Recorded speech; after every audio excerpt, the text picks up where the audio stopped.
want to kind of tie the examples that I just gave to our brain state model in conscious discipline. So the day that you're feeling great and things are going well and your child's whining about wanting a drink of water, and you respond in a helpful way and you say, you want a drink of water. Say, can I have a drink of water, please? And they do it and you're like, oh, I did it, yay, look at me. That's your executive state. That's where we want to operate from. That's where we want to help children operate from, because it's where we can problem solve and learn. So then on the second day, when you're feeling really cranky, what you did in that situation was very different.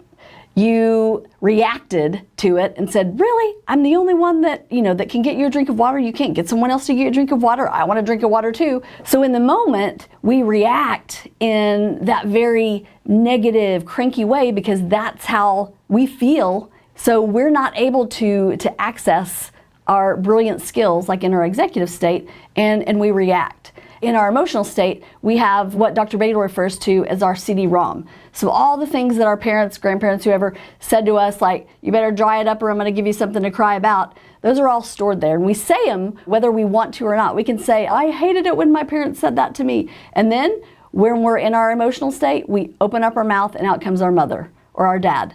And so the point of that is that in that moment, we have a choice. If we notice that that happens, we can take a deep breath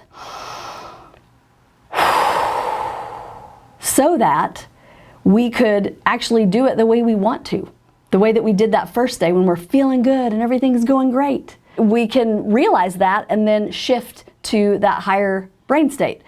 But then another one that we could actually do would be also the survival state. The survival state is where our fight or flight response, all of those kinds of, again, more reaction. So even though it may not be with words, we're reacting in a physical way. So we might throw the water bottle at them in that case, because we're perceiving them as a threat to our existence in that moment.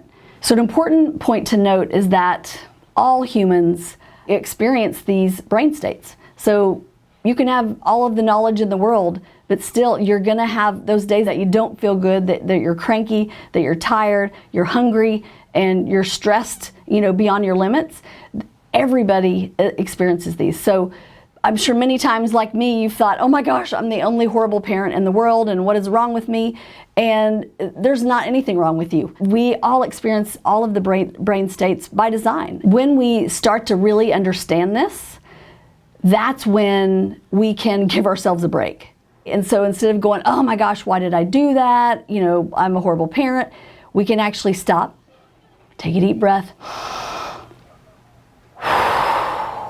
and say, next time I'm going to do this. Next time I'm going to say, can I have a drink of water, please? That might even be in that moment. You could stop yourself, take a deep breath, do a little take two, and do it again. Because that is a wonderful teaching moment for your child, to see the contrast from the other way to the way that you want them to do it. That's a huge learning thing for them.